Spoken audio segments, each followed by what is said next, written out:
Ние полека извршивме на ниво на ресорните министерства веќе консултации во тие работи.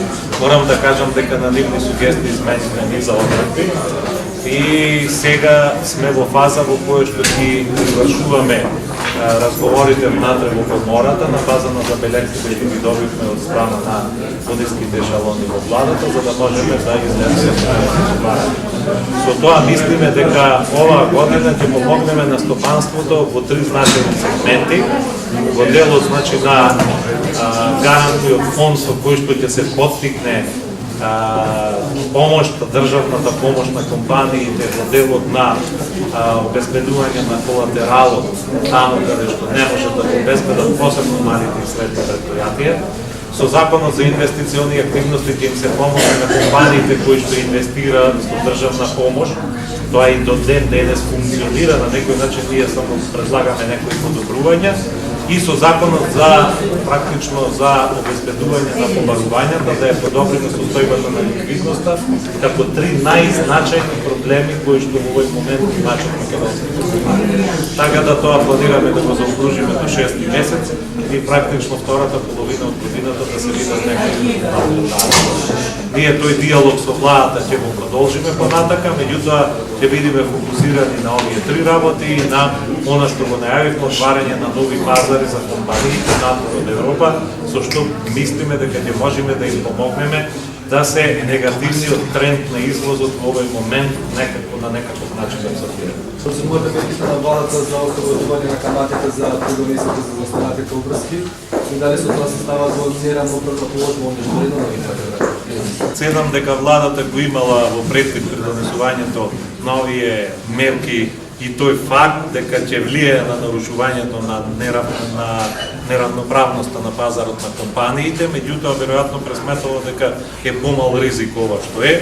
Во секој случај тоа ќе биде значаен стимуланс за определен дел на компании, а како во иднина ќе го избегла таа неравноправна позиција која што се јавува, ќе треба да вложи максимум напори заради тоа што знаете дека ние имаме засилен прилив на странски компании кои што се присутни во Македонија и во изминатиот период и очекуваме нови такви во наредниот период и треба многу внимателно да се пристапува во тој правец.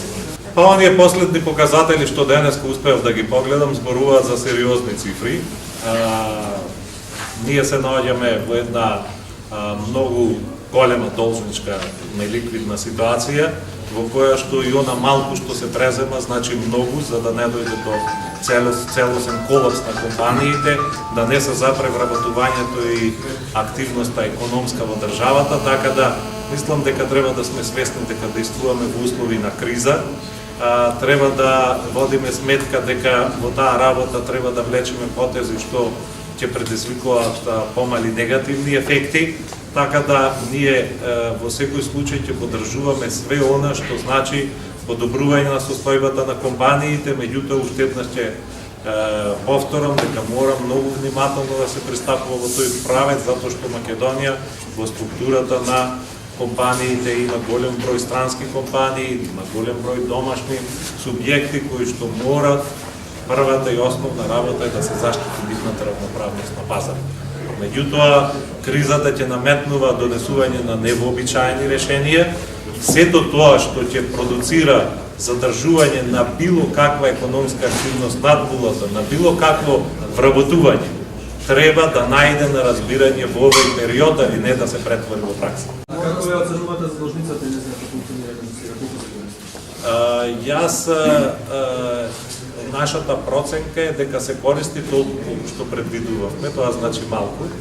Меѓутоа ја оценуваме како еден од инструментите што влијае на подобрување на состојбата со ликвидноста во Македонија.